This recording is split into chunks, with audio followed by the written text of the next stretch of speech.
नमस्कार साथियों, बहुत बहुत स्वागत है आपका हिंदी की इस प्रैक्टिस सीरीज में। ये practice set TGT, PGT, UGC net उन सभी प्रतियोगी परीक्षाओं के लिए महत्वपूर्ण है जिसमें हिंदी साहित्य पूछा जाता है। सबसे पहला प्रश्न है, भाषा युग वासिष्ठ के लेखक इनमें से कौन है? ऑप्शन में है राम प्रसाद निरंजनी, राजा शिव प्रसाद सितारे हिंद, भारतेंदु बाबू हरिश्चंद्र और राजा लक्ष्मण सिंह। सही उत्तर हो जाएगा राम प्रसाद निरंजनी। भाषा योग वासिष्ठ राम प्रसाद निरंजनी की रचना है। दूसरा प्रश्न पूछा गया है, सुख सागर इनमें से किस गद्य लेखक की रचना है? ऑप्शन में है सदा सुख लाल, लल्लू लाल, सदल मिश्र या मुंशी इंसा अल्लाह खां।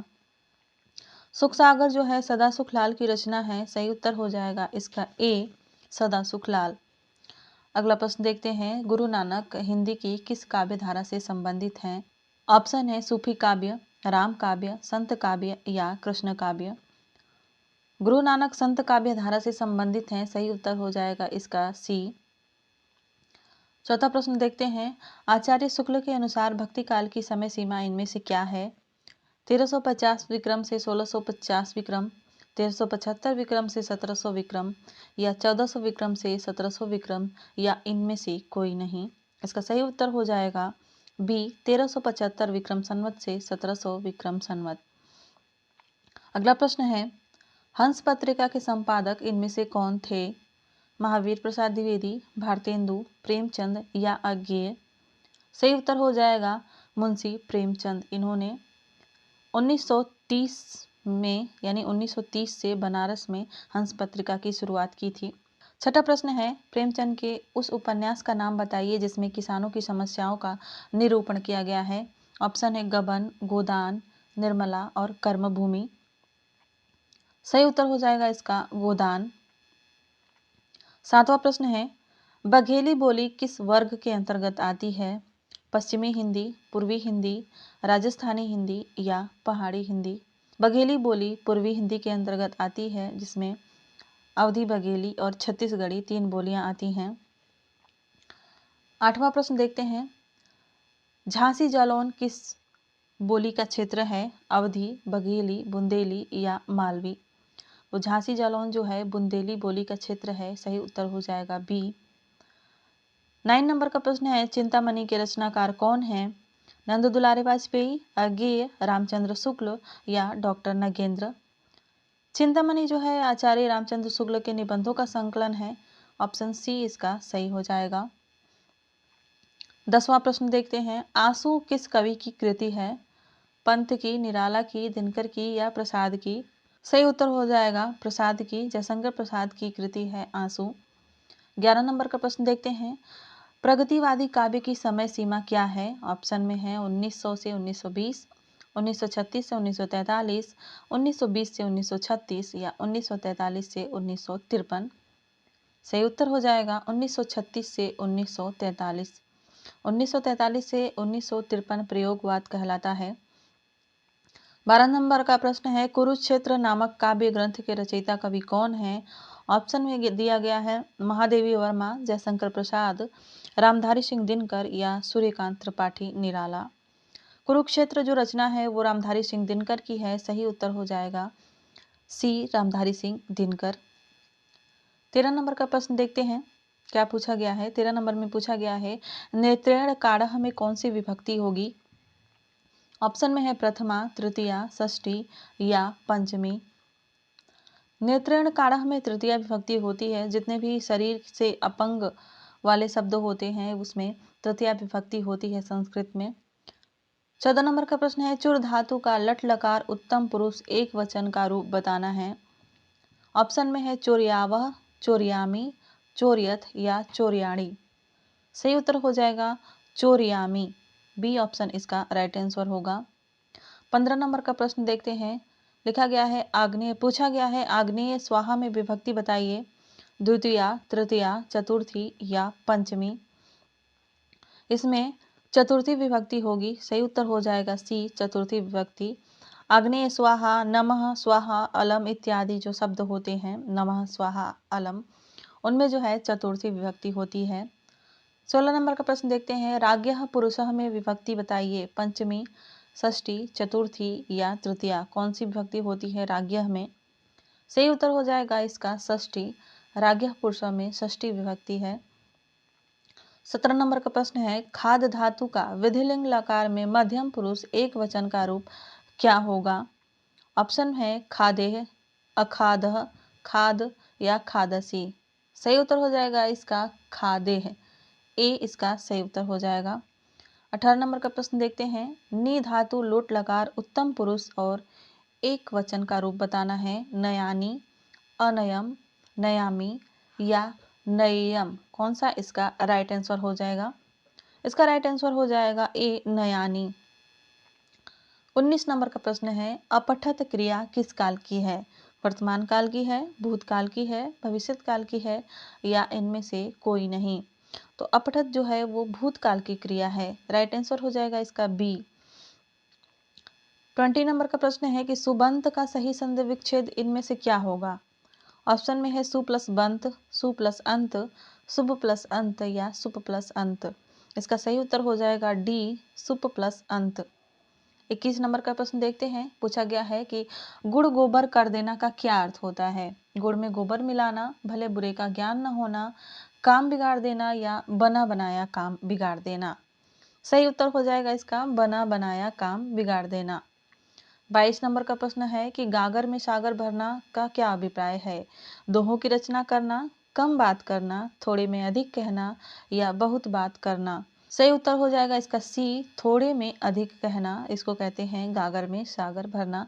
बिहारी ने गागर में सागर भरा था अपने दोहों में। 23 नंबर का प्रश्न है कि खटाई में पड़ना मुहावरा किस अर्थ में प्रयुक्त होता है? परेशानी में पड़ जाना, टल जाना, सफलता न पाना या काम बिगड़ना? इसका सही उत्तर होता है टल जाना। कोई भी काम जो है टल जाता है तो उसको कहते हैं ये काम खटाई में पड़ गया। 24 नंबर का प्रश्न है कि गूलर का फूल होना, इसका क्या अर्थ होता है? बकवासी होना, बहुत कम दिखाई देना, बहुत दिखाई देना या कभी दिखाई न पड़ना? इसका सही उत्तर हो जाएगा बहुत कम दिखाई देना। जो बहुत कम कम दिखाई देता है उसको कहते हैं कि तुम तो गूलर के फूल ही हो गए हो। 25 नंबर का प्रश्न देखते हैं, छप्पर फाड़ कर देना का क्या अर्थ होता है?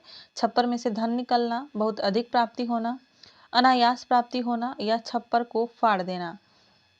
इसका सही उत्तर हो जाएगा अनायास प्राप्ति होना। अनायास प्राप्ति होती है उसको कहते हैं छप्पड़ फाड़ कर देना।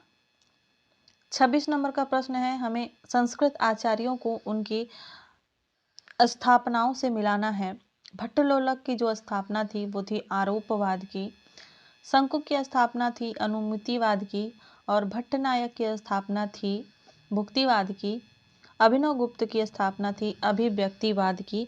इस तरह से इसका राइट आंसर हो जाएगा सी, 2 4 1 3। अगला प्रश्न देखते हैं। 27 नंबर का प्रश्न है, शिशुपाल वधम के रचयिता कौन है? कालिदास, श्रीहर्ष, माघ या भवभूति? शिशुपाल वधम माघ की रचना है। सही उत्तर हो जाएगा इसका सी। 28 नंबर का प्रश्न पूछा गया है, गीत गोविंद इनमें से किसकी कृति है? दंडी की, जयदेव की, रुद्रट की या अश्वघोष की? तो गीत गोविंद जो है जयदेव की रचना है। सही उत्तर हो जाएगा इसका बी। 29 नंबर का प्रश्न देखते हैं। पूछा जा रहा है कि सरस्वती कंठाभरण के रचनाकार हैं धनंजय, अभिनव गुप्त, राजशेखर या आचार्य भोजराज? तो सरस्वती कंठाभरण जो है आचार्य भोजराज की रचना है। सही उत्तर हो जाएगा इसका डी। अगला प्रश्न देखते हैं। 30वां प्रश्न है, रचना काल को हमें आरोही क्रम में व्यवस्थित करना है।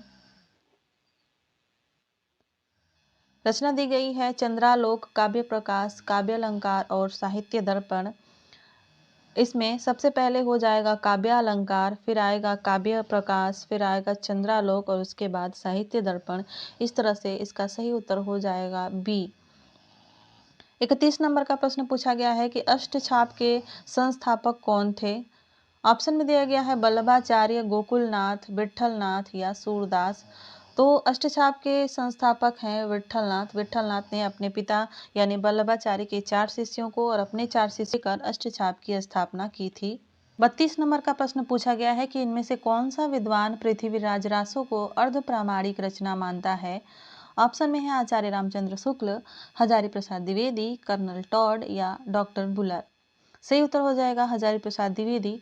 हजारी प्रसाद द्विवेदी जो है पृथ्वीराज रासो को अर्ध प्रमाणित मानते हैं। 33 नंबर का प्रश्न पूछा जा रहा है, कबीर के गुरु का क्या नाम था? ऑप्शन में है रामानुज, रामानंद, रैदास या इनमें से कोई नहीं।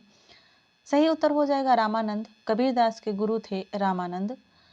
34 नंबर का प्रश्न है, सखी संप्रदाय के प्रवर्तक का नाम बताना है। ऑप्शन में है चैतन्य महाप्रभु, हित हरिवंश, स्वामी हरिदास या विष्णु स्वामी। सही उत्तर हो जाएगा स्वामी हरिदास। सखी संप्रदाय जो है उसके प्रवर्तक स्वामी हरिदास जी हैं। 35 नंबर में देखते हैं, पूछा जा रहा है इनमें से विट्ठलनाथ का शिष्य कौन था? ऑप्शन में है सूरदास, नंददास, परमानंद दास और कुंभन दास। इसको हमने ट्रिक से भी याद किया है। तो इसमें विट्ठलनाथ के जो शिष्य हैं वो हैं नंददास, बाकी सभी जो हैं वल्लभाचार्य के शिष्य हैं, सूरदास, परमानंद दास और कुंभन दास जो हैं वो वल्लभाचार्य जी के शिष्य हैं। 36 नंबर का प्रश्न देखते हैं क्या पूछा जा रहा है। पूछा गया है कि वार्ता ग्रंथों के रचनाकार कौन हैं? वल्लभाचार्य हैं, विट्ठलनाथ हैं, गोकुलनाथ हैं या नाभादास हैं। सही उत्तर हो जाएगा गोकुलनाथ। वार्ता साहित्य कहा जाता है 84 वैष्णवन की वार्ता और 252 वैष्णवन की वार्ता को वार्ता साहित्य या वार्ता ग्रंथ कहा जाता है और इसके रचनाकार हैं गोकुलनाथ। 37 नंबर का प्रश्न देखते हैं क्या पूछा जा रहा है। पूछा जा रहा है इसमें हमें अशुद्ध, जो हिस्सा अशुद्ध है उसका चयन करना है। जैसे कि मैंने यह पुस्तक अपने पिताजी को समर्पण की है, तो इसका राइट आंसर हो जाएगा डी। डी वाले हिस्से में जो है समर्पण की है नहीं होगा, समर्पित की है होगा। 38 नंबर का प्रश्न है, संतों ने रूढ़िवादों और अंधविश्वासों पर कठोर प्रहार किए हैं। इसमें सही उत्तर हो जाएगा इसका रूढ़िवादों। यहाँ पे रूढ़िवादियों रहेगा, इसलिए ऑप्शन बी इसका सही होगा। 39 नंबर में देखते हैं, मैं अपनी पूरी शक्ति भर यह कार्य करने का प्रयास करूंगा। यहाँ पे पूरी शक्ति भर नहीं रहेगा, क्षमता रहेगा, अपनी क्षमता भर यह कार्य करने का प्रयास करूंगा। 40 नंबर में है, महिलाओं के मन में तीर्थ यात्राओं की बड़ी लालसा रहती है। तो यहाँ पे तीर्थ यात्राओं नहीं रहेगा, तीर्थ यात्रा होगा। तीर्थ यात्रा की बड़ी लालसा रहती है, तो यहाँ पे बी वाला जो है वो सही हो जाएगा। आगे देखते हैं, हमें शुद्ध वर्तनी का चयन करना है। ऑप्शन ए शुद्ध है या ऑप्शन बी शुद्ध है या ऑप्शन सी शुद्ध है या ऑप्शन डी शुद्ध है। कौन सा शुद्ध होगा आप लोग बताइए। इसमें ऑप्शन नंबर डी सही हो जाएगा। आशीर्वाद इस तरह से लिखा जाता है, व के ऊपर ऊपर वाला रह रहता है। ऊपर वाला जो रह रहता है जिस शब्द पर लगा रहता है उससे पहले उसको पढ़ा जाता है, यानी आ से और वो यहाँ पे र पढ़ा जाएगा, आशीर्वाद।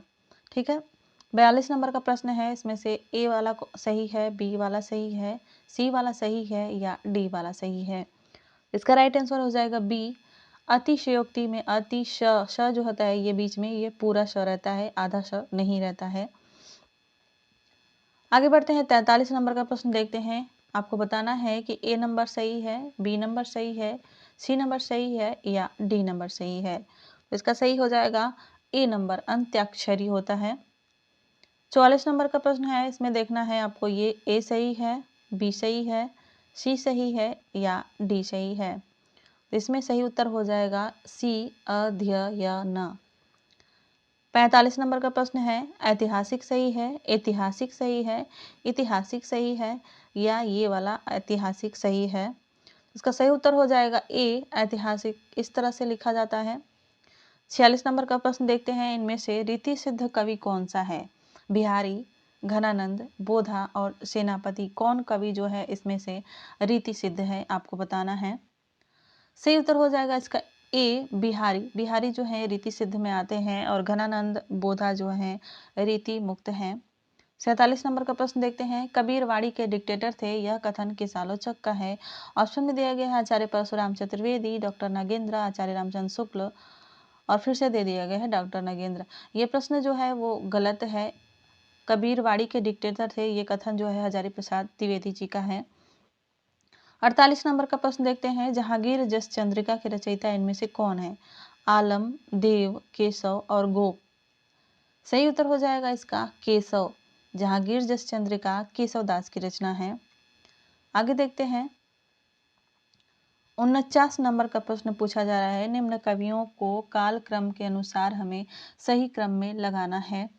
सबसे पहले इन सभी कवियों का समय देख लेते हैं। केशवदास का जो समय है वो 1555 ईस्वी है।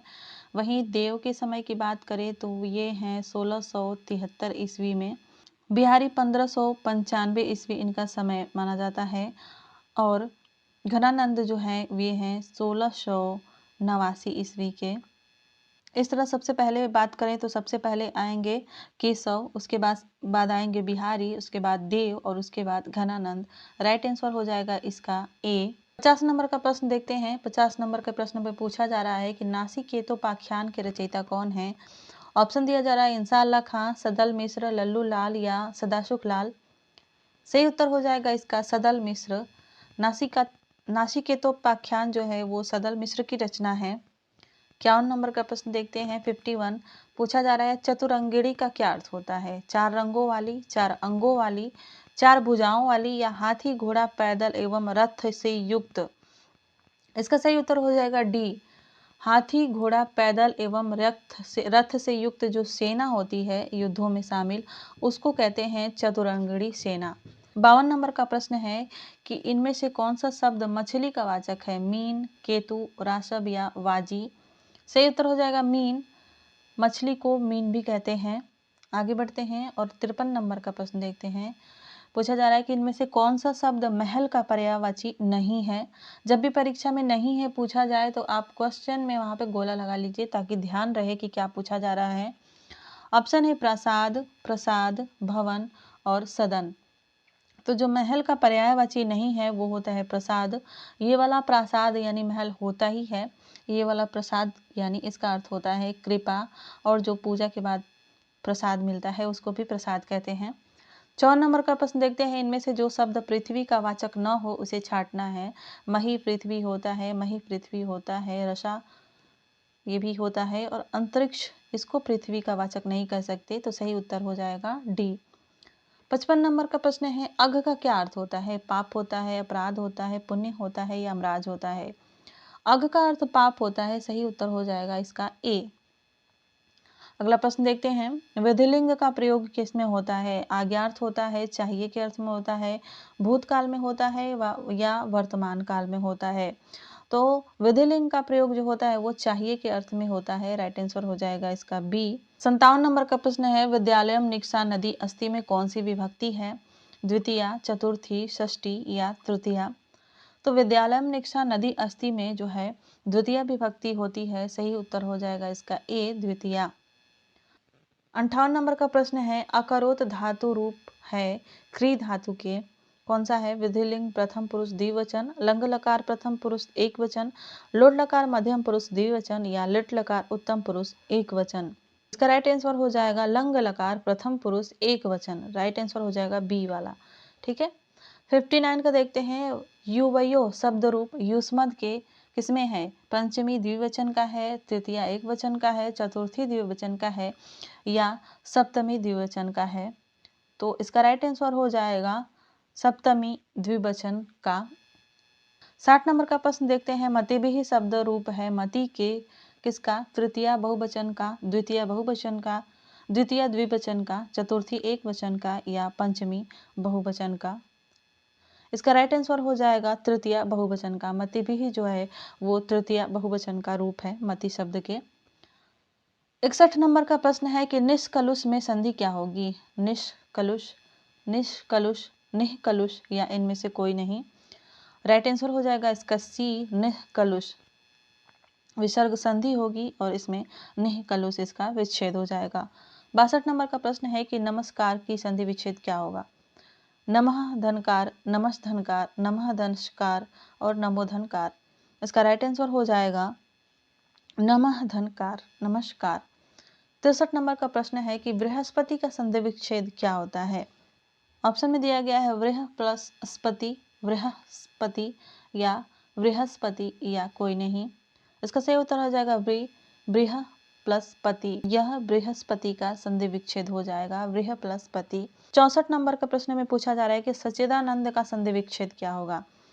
सचित प्लस आनंद, सचित प्लस दानंद, सच्चिद प्लस आनंद या सच्चा प्लस आनंद।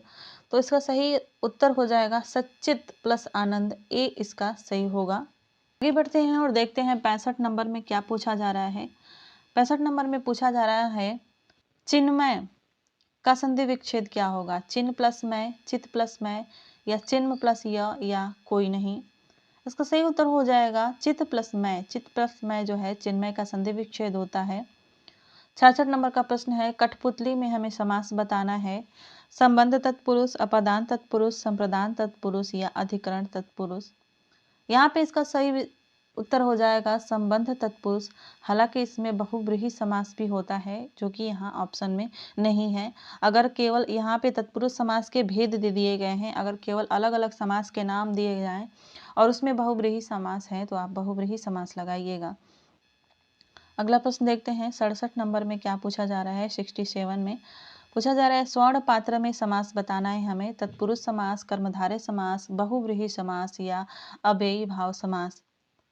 इसका सही उत्तर हो जाएगा तत्पुरुष समास। स्वर्ण पात्र में जो है तत्पुरुष समास होता है। 68 नंबर के प्रश्न पर आते हैं सज्जन में समास बताना है। तत्पुरुष, कर्मधारय, बहुव्रीहि या द्विगु।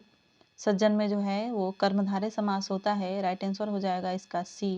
प्रश्न 69 चक्रपाणी में समास बताना है। द्विगु समास, कर्मधारय समास, बहुव्रीहि समास या अव्ययी भाव समास। तो इसमें जो है बहुव्रीहि समास होता है। राइट आंसर हो जाएगा इसका सी।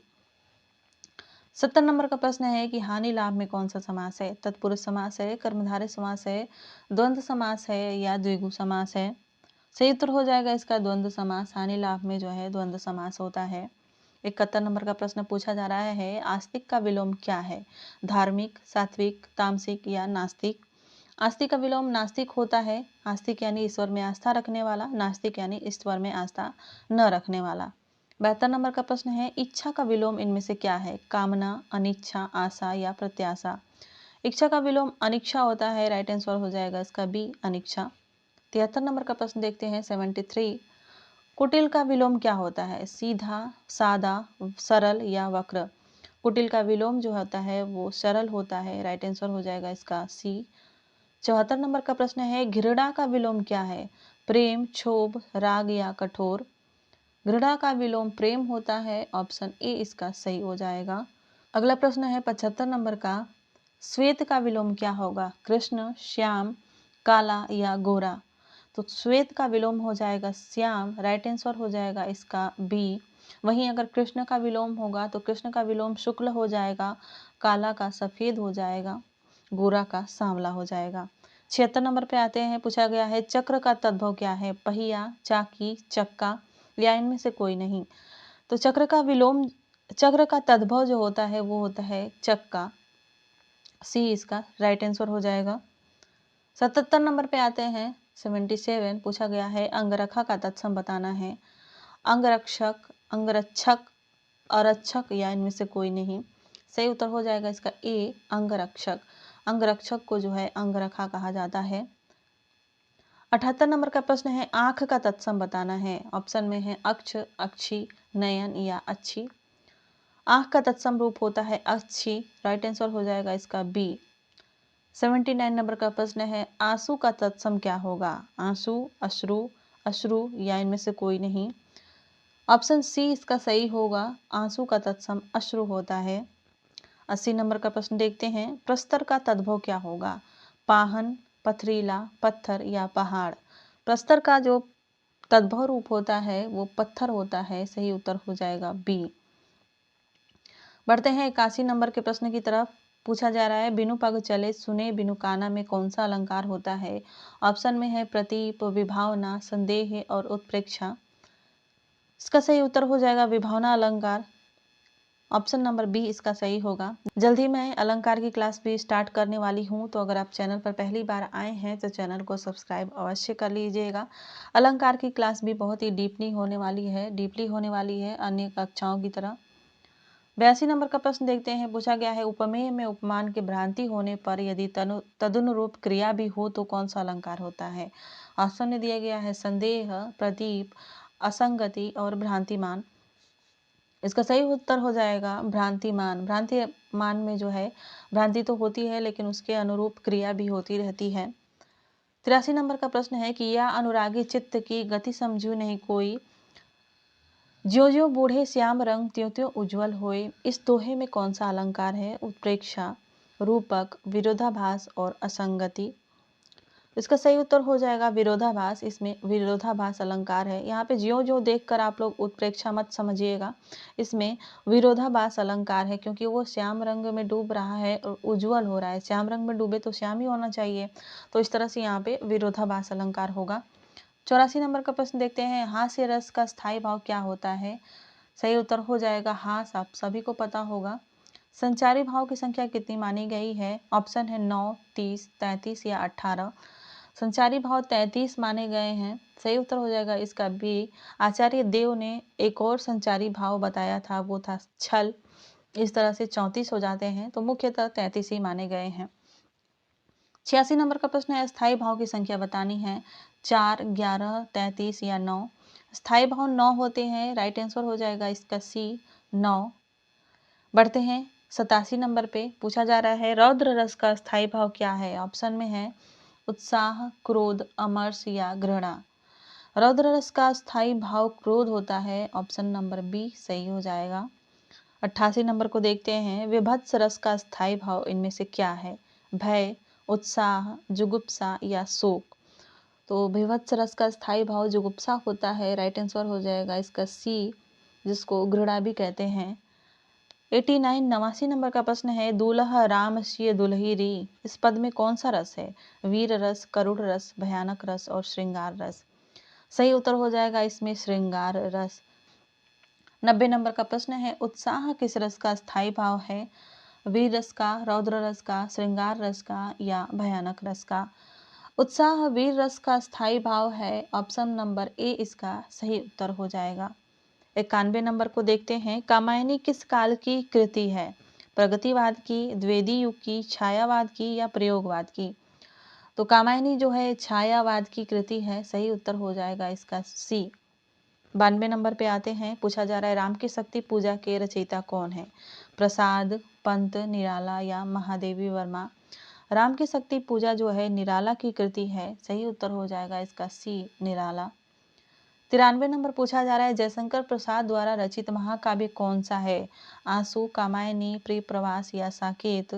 सही उत्तर हो जाएगा कामायनी, बी ऑप्शन इसका सही उत्तर हो जाएगा।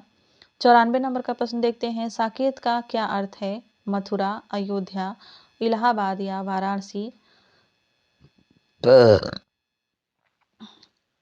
सही उत्तर हो जाएगा इसका अयोध्या। साकेत जो है अयोध्या को कहते हैं। साकेत पाली भाषा का शब्द है, जिसमें इसका अर्थ होता है अयोध्या।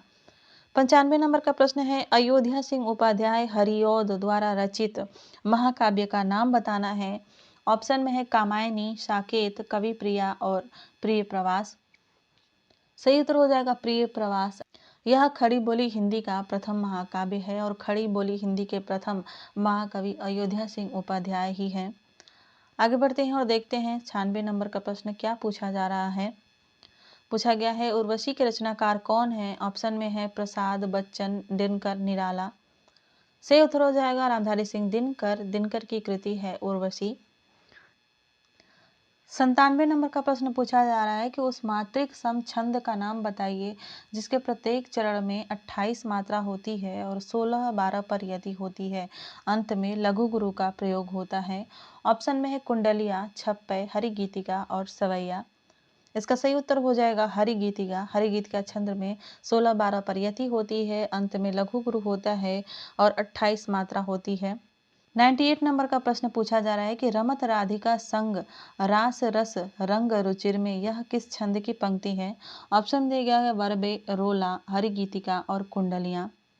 सही उत्तर हो जाएगा रोला। ये रोला छंद की पंक्तियां हैं और इसमें 11 और 13 पर यति होती है। सही उत्तर हो जाएगा इसका बी, रोला। 99 नंबर का प्रश्न है, कलम का सिपाही किस विधा की पुस्तक है? रेखा चित्र है, संस्मरण है, जीवनी है या आत्मकथा है। सही उत्तर हो जाएगा इसका जीवनी। ये जो है जीवनी विधा की रचना है।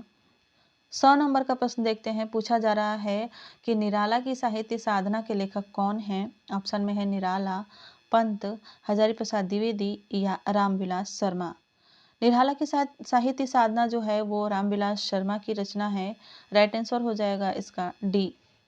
101 नंबर को देखते हैं। 101 नंबर में हमें रचनाओं को उनके रचनाकारों से मिलाना है। पुनर्नवा जो है हजारी प्रसाद द्विवेदी की रचना है, वहीं नीला चाँद जो है शिव प्रसाद सिंह की रचना है।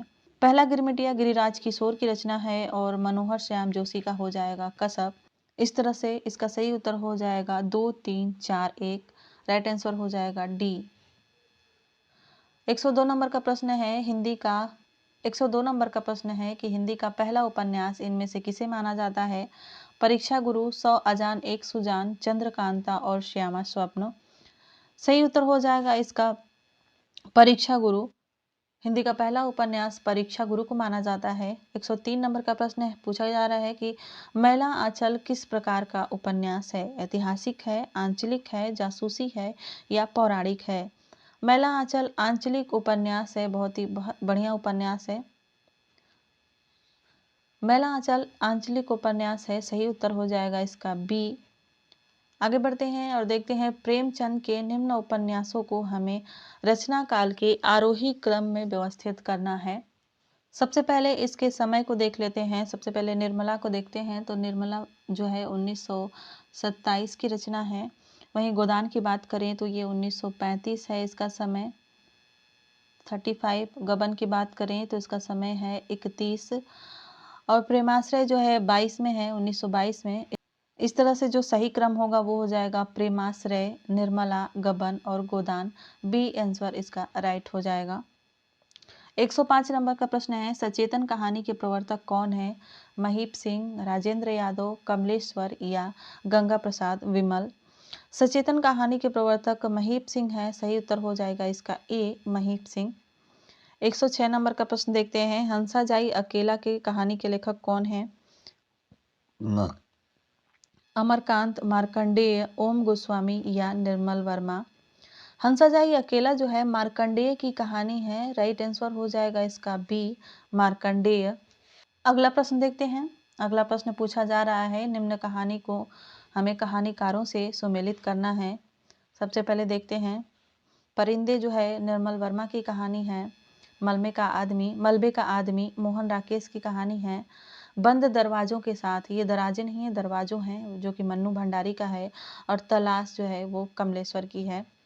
इस तरह से इसका राइट आंसर हो जाएगा बी 2, 3, 4, 1। आगे बढ़ते हैं, देखते हैं 8 नंबर का इनमें से कौन सी कहानी हिंदी की पहली कहानी मानी जाती है? ऑप्शन में है इंदुमती, 11 वर्ष का समय, धुलाई वाली या ताई। कौन सी इनमें से हिंदी की पहली कहानी है? सही उत्तर हो जाएगा इंदुमती। इंदुमती को हिंदी की पहली कहानी मानी जाती है। इंदुमती को हिंदी की पहली कहानी माना जाता है। अगला प्रश्न देखते हैं 109 नंबर में क्या पूछा जा रहा है? पूछा जा रहा है कि कहानी पत्रिका सारिका के संपादक रहे हैं, कौन रहा है? मनोहर श्याम जोशी, कमलेश्वर, मणिका मोहिनी या मोहन राकेश।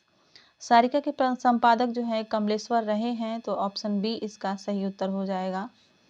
110 नंबर का प्रश्न है 8वां सर्ग किस विधा की पुस्तक है? उपन्यास है, कहानी है, जीवनी है या नाटक है? सही उत्तर हो जाएगा इसका डी नाटक। 8वां सर्ग जो है वो नाटक विधा की रचना है। 111 नंबर का प्रश्न है अंजो दीदी नामक नाटक के रचयिता कौन है? उपेंद्र नाथ अस्क, विष्णु प्रभाकर, लक्ष्मी नारायण मिश्र या उदय शंकर भट्ट। नाटक है, सही उत्तर हो जाएगा इसका सी। 112 नंबर का प्रश्न है प्रसाद जी की कौन सी नाट्य कृति रंगमंचीयता एवं अभिनयता के लिए सर्वाधिक उपयुक्त मानी गई है? ऑप्शन में है ए अजातशत्रु, स्कंदगुप्त, चंद्रगुप्त या ध्रुव स्वामिनी। सही उत्तर हो जाएगा इसका डी ध्रुव स्वामिनी। प्रसाद जी के जो नाटक हैं वो रंगमंच के लिए और अभिनय करने के लिए उपयुक्त नहीं माने गए हैं, लेकिन ध्रुव स्वामिनी जो है इसके लिए उपयुक्त मानी गई है। 113 नंबर का प्रश्न है चितवन की छाह किस निबंधकार का निबंध संकलन है? ऑप्शन में दिया गया है विद्या निवास मिश्र, कुबेर नाथ राय, जैनेन्द्र कुमार या अज्ञेय। सही उत्तर हो जाएगा इसका ए विद्या निवास मिश्र। ये जो है निबंध संकलन विद्या निवास मिश्र का है। 114 नंबर का प्रश्न है पूछा जा रहा है कि रस आखेटक के रचनाकार कौन है? डॉक्टर नगेंद्र, हजारी प्रसाद द्विवेदी, कुबेर नाथ राय या जैनेन्द्र कुमार। सही उत्तर इसका हो जाएगा कुबेर नाथ राय। रस आखेटक जो है कुबेर नाथ राय की रचना है। आगे बढ़ते हैं और देखते हैं 115 नंबर का प्रश्न पूछा जा रहा है कि इनमें से कौन सा निबंधकार भावात्मक शैली एवं लाक्षणिक भाषा के लिए सुविख्यात है। ऑप्शन में है वासुदेव शरण अग्रवाल, अध्यापक पूर्ण सिंह, संपूर्णानंद या श्याम सुंदर दास। सही उत्तर हो जाएगा अध्यापक पूर्ण सिंह। अध्यापक पूर्ण सिंह ने बस 6 निबंध लिखे हुए हैं और उसके बाद भी इन्हें बहुत ही प्रसिद्धि मिली थी, यानी इनके निबंध बहुत ही अच्छे हैं। 116 नंबर का प्रश्न है नई कविता और अस्तित्ववाद नामक आलोचनात्मक कृति के लेखक कौन हैं। डॉक्टर नगेंद्र, नामवर सिंह, रामविलास शर्मा या नंद दुलारे वाजपेयी। ये जो आलोचनात्मक कृति है ये डॉक्टर रामविलास शर्मा की है, तो सही उत्तर हो जाएगा सी, डॉक्टर रामविलास शर्मा। आगे बढ़ते हैं और देखते हैं अगला प्रश्न क्या पूछा जा रहा है। पूछा जा रहा है कि इनमें से कौन सा लेखक छायावादी आलोचक माना जाता है। ऑप्शन में है नामवर सिंह, नंद दुलारे वाजपेयी, इंद्रनाथ मदान या रामविलास शर्मा। सही उत्तर हो जाएगा नंद दुलारे वाजपेयी, ये छायावादी आलोचक माने जाते हैं। सही उत्तर हो जाएगा बी। 118 नंबर का प्रश्न है कि इनमें से हरिवंश राय बच्चन की आत्मकथा कौन सी है। आप बीती, अपनी खबर, क्या भूलूं क्या याद करूं या रसीदी टिकट।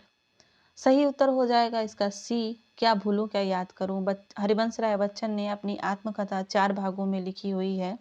अगला प्रश्न देखते हैं। अगला प्रश्न है कलम का सिपाही के लेखक कौन है। ऑप्शन में है प्रेमचंद, अमृत राय, विष्णु प्रभाकर या रामविलास शर्मा।